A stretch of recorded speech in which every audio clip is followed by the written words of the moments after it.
दोस्तों आदाब अर्ज़ है, मैं अनीस अहमद खान हिंद वॉइस से आपसे मुखातिब हूँ। मेरे साथ है मोहम्मद अहमद काज़मी साहब। तारुफ का कोई इनको मोहताज नहीं है, हमारे चैनल पे आते हैं इंटरनेशनल और ख़ास तौर पर मुस्लिम कंट्रीज़ के जो मसाइल हैं उनके ऊपर गहरी नज़र रखते हैं। और साथ ही इनका एक चैनल है मीडिया स्टार वर्ल्ड, उस पर खालिस्तान जो इस्लामिक कंट्रीज़ हैं, मुस्लिम कंट्रीज़ हैं, उनकी खबर आती है। वो खबरें आती हैं उनकी जो आप यहाँ की अखबारों में भी नहीं देख पाते हैं। ये इनकी विशेषता है, उसी वजह से वो काफ़ी पॉपुलर है भारत में भी, भारत के बाहर भी बहुत पॉपुलर चैनल है। आप भी उसको देखिए। काज़मी साहब, आपका खैर मकदम है हमारे हिंद वॉइस के ऊपर। आप अभी एक नई चीज़ शुरू हुई है जो इसी हफ्ते चली है कि जो इजराइल है, बड़ा हट धर्मी माना जाता है, किसी के आगे झुकने का उसका वो नहीं होता है। ख़ास तौर पे जो मुस्लिम कंट्रीज़ हैं उनके ऊपर तो उसने बना लिया है, अपना अंदर घुसपैठ पूरी तरीके से बना लिए।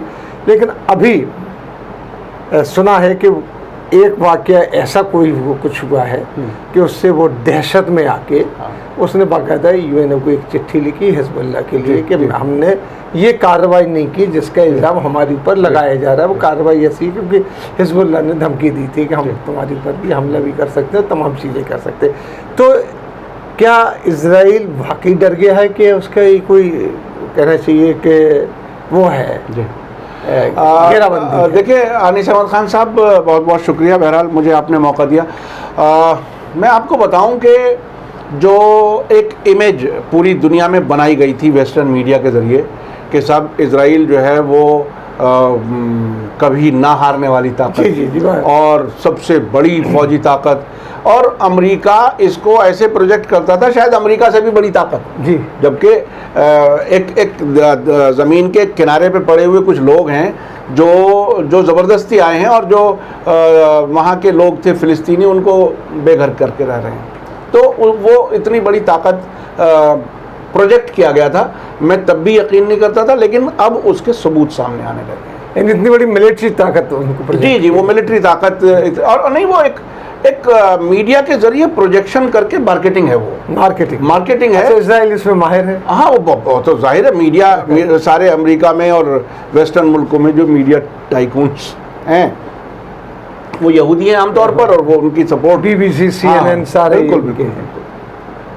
तो अभी बहुत से ऐसे वाक़यात हो रहे हैं जिसमें इजराइल का डर सामने आ रहा है। अभी ताज़ा वाक़या ये हुआ है कि पिछले मंडे को पिछले उसमें दमिश्क एयरपोर्ट के पास इजरायली एयर स्ट्राइक में एक हिजबुल्लाह का कमांडर जिसका नाम अली कामिल मोहसिन बताया गया है, वो उसमें मारा गया। तो उसके बाद हिजबुल्लाह ने जवाबी कार्रवाई की धमकी दी। उसका फौरी असर तो ये हुआ कि जो लेबनान से लगी हुई सीमा है यानी नॉर्थ इजराइल, वहाँ से उन्होंने वहाँ पर एक्स्ट्रा डिप्लॉयमेंट किया और वहाँ कोई फ़ौजी एक्सरसाइज होने वाली थी वो कैंसिल की। इसके बाद भी जो और उन्होंने इस बीच में परसों ही एक ड्रोन हिजबुल्लाह ने गिरा लिया इजराइल का। जी, वो ड्रोन गिरा लिया, हिजबुल्लाह ने गिराया। ये कह रहे हैं कि किसी टेक्निकल वजह से गिर गया, क्योंकि वो कहते हैं वो आम तौर पे दूसरे मुल्क में जब कोई अपना गिरता है तो वो यही कह दिया जाता है कि सब कोई टेक्निकल ख़राबी आ गई थी। लेकिन जो एक और बात है वो बहुत अहम है, वो इजराइल ने एक लेटर लिखा यूनाइटेड नेशंस को के ज़रिए भेजने के लिए हिजबुल्लाह को, और उसमें ये कहा गया कि ये हमारा इरादा कमांडर अली कामिल मोहसिन को मारने का नहीं था, और हमारा कोई ऐसा इरादा नहीं था, हमें ये मालूम नहीं था ये वहाँ पर हैं। तो इस तरह की बातें कही हैं। तो इससे उनका डर जाहिर हो रहा है, और वो इतना जो आज तक नहीं हुआ है। नहीं, इससे पहले हो चुका है। अभी तकरीबन 6-8 महीने पुरानी बात है कि 2 ड्रोन हिजबुल्लाह ने गिराए थे, और उसके बाद ये कहा था कि अब के बाद कोई भी ड्रोन अगर आ गया तो हमसे बुरा कोई नहीं होगा, हम बहुत सख्ती से जवाब देंगे। उसके बाद उन्होंने जब धमकी दी थी तो इसी सीमा पर नॉर्थ इजराइल जो लेबनान से लगी हुई है उस पर जो फौजी तैनात थे वो जीपों में अपने पुतले रख करके भाग गए थे। 5-5 किलोमीटर नहीं था। और मुझे याद है अलमनार टेलीविज़न चैनल का एक जर्नलिस्ट है लेबनान में, बेरूत में, उसका नाम है अली शोएब। उसने बाकायदा अपने कैमरे से वो तस्वीरें ली और वो वायरल हुई काफ़ी, कि वो पुतले रख करके। मैं तो इस हद तक भी सोचने पर मजबूर हो गया कि ये लोग परमानेंट डरे हुए हैं, तभी तो जीपों में उनके पास पुतले अवेलेबल होते हैं कि वो रख करके कभी भी भाग सकते हैं। जी बिल्कुल बिल्कुल। तो ये साइकोलॉजी समझने की बात है कि उन्हें मौत से इतना डर लगता है। तो ये पुतले कोई एक दिन में तो आ नहीं गए, उनकी प्लानिंग का हिस्सा थे। तो खैर, ये डर के बाकायदा सबूत कई बार आ चुके हैं, और ये ताज़ा सबूत जो है ये तो बाकायदा बहुत ही और बाकायदा उसमें लिखा है कि हमने ये लेटर जो मीडिएटर का काम करता है रशिया, उसके हाथ नहीं भेजा है, हम यूनाइटेड नेशन के ज़रिए भेज रहे हैं लेटर। तो वो एक खौफ है यूनाइटेड नेशन को बीच में इन्वॉल्व करके, शायद वो गारंटी चाहते हैं कि हमारे खिलाफ कोई कार्रवाई ना हो जाए। तो ये सूरत है जिसको कुछ मुल्कों ने बिल्कुल अपना खुदा बना लिया है कि जिन्हें इजराइल अगर हमारे साथ है तो न मालूम हमारे साथ कितनी बड़ी ताकत है। वो टीन के टुकड़ों की तरह से बिखर जाता है उनका। हमारे भारत में ही देख लीजिए कि सिक्योरिटी सिस्टम से लेके सारी चीज़ें इजराइल से ही ली। अरे अब तो कोरोना वायरस के लिए एक्सपर्ट आ रहे हैं साहब। देखिए, बुनियादी बात यह है कि हमें अपनी हैसियत समझनी चाहिए, अपने पोटेंशियल्स का इस्तेमाल करना चाहिए। हमारे यहाँ के पढ़े लिखे लोग जो अमेरिका में, यूरोप में जा कर के कमाल कर सकते हैं, वो यहाँ भी कर सकते हैं अगर उनको मौके यहाँ दिए जाएं। अब अगर हम नोटबंदी, जीएसटी, हिंदू मुसलमान, इंडिया पाकिस्तान, ये सब रोज़ तमाशा करते रहेंगे तो कोई भी अच्छे जहन का पढ़ा लिखा नौजवान यहाँ रुकने के लिए क्यों सोचेगा। तो इससे एक अजीब मुल्क का बहुत बड़ा नुकसान हो रहा है, और सबसे बड़ा नुकसान ये हो रहा है कि हम अपना सेल्फ कॉन्फिडेंस खोते जा रहे हैं, और यहाँ से ब्रेन ड्रेन भी हो रहा है। वही मैं कह रहा हूँ। नहीं, हम इससे बड़ा नुकसान ये हो रहा है कि हम अपने ऊपर एतमाद कम करते होते जा रहा है हमारा। अच्छा, ये चलिए, इससे लगा हुआ एक सवाल आपसे करें कि हम लोग भारत इजराइल पे क्यों डिपेंड होता चला जा रहा है एकदम से इस तरीके से? देखिए, बुनियादी तौर पर जो बॉर्डर पे भी सिक्योरिटी जो हो रही है, जिसे असल में जिसे हाई कास्ट कहा जाता है, जिसे एलीट क्लास कहा जाता है, उनका कहीं ना कहीं डीएनए शायद उन लोगों से मिलता है, और चूंकि वो मुसलमानों पर जुल्म करते हैं तो शायद वो उनको एक मीटिंग पॉइंट बनता है। तो ये अब तो आरएसएस और बीजेपी कोई छुपी हुई बात नहीं है। जब शुरू में अडवाणी डिप्टी प्राइम मिनिस्टर थे, उस ज़माने में जब वो जाते थे, मुझे याद है जब पहली बार इजराइल गए थे तो उन्होंने ये बयान दिया था कि हम उनसे ये समझने जा रहे हैं कि आपने टेररिज्म यानी मुसलमानों को कैसे कुचला है। ये बिल्कुल मैं तो कैमरे के सामने कह रहा हूँ, चूँकि ये सच्चाई यही है। उन ब्रैकेट में उस टेररिज्म को रख करके उसका मीनिंग निकालिए, यानी आपने फ़िलिस्तीनियों को कैसे कुचला है, हम ये सीखने जा रहे हैं। तो ये बहरहाल बहुत ही तकलीफ़ की बात है, और मुल्क के अंदर प्यार मोहब्बत और मिलजुल करके तरक्की और पढ़ लिख करके पूरे मुल्क की तरक्की के लिए सब काम करें तो मेरे ख्याल से वो कहीं ज़्यादा। अब एक बात और आपसे जानना चाहता हूँ कि एक जो टर्की में मस्जिद जो अजायब घर था, और उसको मस्जिद बना दिया गया है, वो मस्जिद थी, ऑटोमन एम्पायर के टाइम पे मस्जिद थी, उसको कन्वर्ट किया गया, म्यूजियम बना दिया गया। म्यूजियम, उसमें ये भी चल रहा है कि गैलरी होगी बाकायदा, ये सारा। उस पर तो पूरी दुनिया में हंगामा हो रहा है कि पोप तक ने उसके ऊपर बयान दे दिया। भारत में भी इतने आर्टिकल आ रहे हैं कि इस तरीके से वो, जबकि यहाँ पे बाबरी मस्जिद का कोई जिक्र नहीं कर रहा। वहीं पे इजराइल ने, आप सही बताएंगे जहाँ तक मेरी नॉलेज है, 300 से ज़्यादा मसाजिद उन्होंने शहीद की हैं। जी। और अभी हाल में ही एक खबर थी कि उन्होंने एक मस्जिद को नाइट क्लब बना दिया। और मैं तो बिल्कुल ताज़ा वाक़या बता रहा हूँ। परसों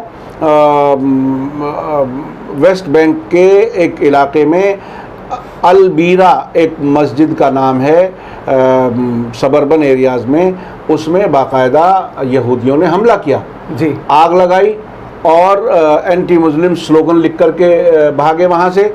और उसके अलावा जो मुसलमानों के लिए तीसरा सबसे अहम मुक़द्दस मकाम है वो मस्जिद अल अक्सा जो यरूशलेम में है, जिसको बैतुल मुक़द्दस कहते हैं, उस पर रोज़ाना हमले करते हैं ये लोग। और ये हमला करने वाले लोग पुलिस के घेराव में होते हैं बाकायदा, यानी उनका प्रोटेक्शन पूरा होता है।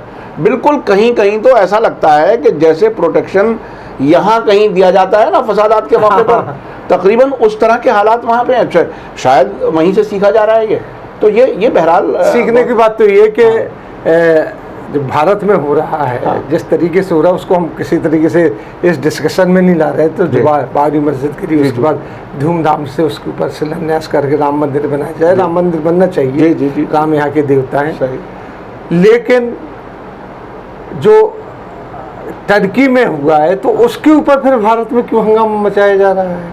और जो इजराइल में हो रहा है उसके ऊपर कोई यहाँ पे एक अखबार नहीं लिखता, यहाँ तक कि उर्दू के अखबार को खबरें नहीं देते। नहीं तो देखिए, अब उर्दू के अखबार की आपने बात रखी। उर्दू के अखबार भी जब आरएसएस के लोग खरीद करके चलाने लगेंगे जी, और मुसलमान ये समझेगा कि ये हमारे अखबार हैं, तो जाहिर है। मैं देखिए, जिस एक उर्दू का अखबार जो आरएसएस का है, दैनिक जागरण ग्रुप का है, इनकलाब, मैंने एक बड़े आदमी से उस अखबार के मैंने कहा कि साहब आपके अखबार की एडिटोरियल पॉलिसी जो होगी वो अल जजीरा होगी, क्योंकि मैं तो इंटरनेशनल चीज़ों को, बहुत सी चीज़ों को देखता हूँ। तो वो कहने लगे भाई अल जजीरा के क्या मतलब हुआ? कि अल जजीरा का मतलब ये है कि जज्बाती मामलात में मुसलमानों के साथ खड़े हुए नजर आएंगे, लेकिन जैसे ही इजराइल और अमेरिका के इंटरेस्ट का मामला होगा या बीजेपी का फॉर दैट मैटर, वो पलटी मार देंगे। तो बिल्कुल वही काम वो कर रहा है, और उन लोगों को वो लीडर प्रोजेक्ट कर रहा है जो हमारे सबसे ज्यादा खयानत करने वाले लोग हैं, और हर दिन उन्हें फ्रंट पेज दिया जाता है। तो ये असल में दुश्मन का तरीक़ाकार दुनिया भर में होता है।